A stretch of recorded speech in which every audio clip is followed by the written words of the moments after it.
But this cold front is going to be a strong one when it comes through. Now, it's not going to have that much moisture. So if there is a downpour, it would be quick.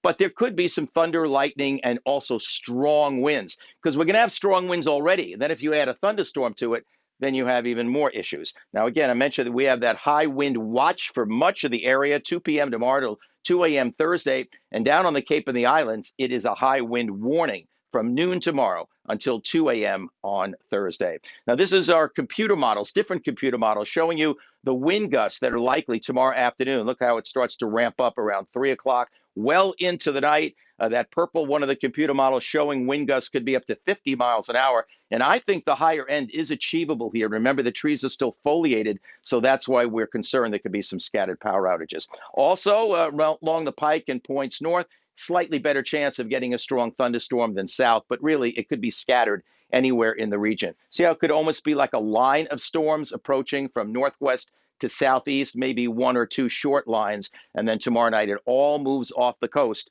and then cooler, drier air will be flowing in. So the key is that cold front, windy and mild ahead of it tomorrow, and then windy and cooler weather arriving overnight tomorrow night, and that will be with us right on into Thursday. Strong winds on Thursday as well, but should not be damaging. High pressure in control for the balance of the week once that front moves through. So partly cloudy tonight, not as cool as recent nights. Upper 40s to upper 50s across most of the region for our low temperatures.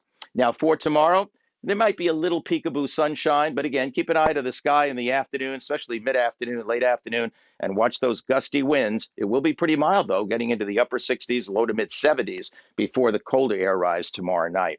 All right, now, we've had such a busy season in terms of number of storms, but several have been very strong, like Laura, Delta, which we have right now, and then Teddy we had. Now, Delta is the thing to watch because it's a Category 4 with 145-mile-per-hour winds, going to make a direct hit on the northeast part of the Yucatan Peninsula. That means places like Cancun are really going to be impacted greatly, unfortunately, from this very powerful major hurricane. Then it emerges into the Gulf, and then it's going to make a landfall maybe along the Louisiana coast with tons of rain, storm surge issues, and wind issues. That's going to happen Friday night into Saturday. All right, here's our 7-day forecast. Impact weather potentially for tomorrow for the wind and possible brief thunderstorm, and then windy, cooler on Thursday. It will warm up some on Saturday, slightly cooler Sunday and Monday, but the holiday weekend, for the most part, maybe a quick shower Saturday night, looks like it'll be on the dry side.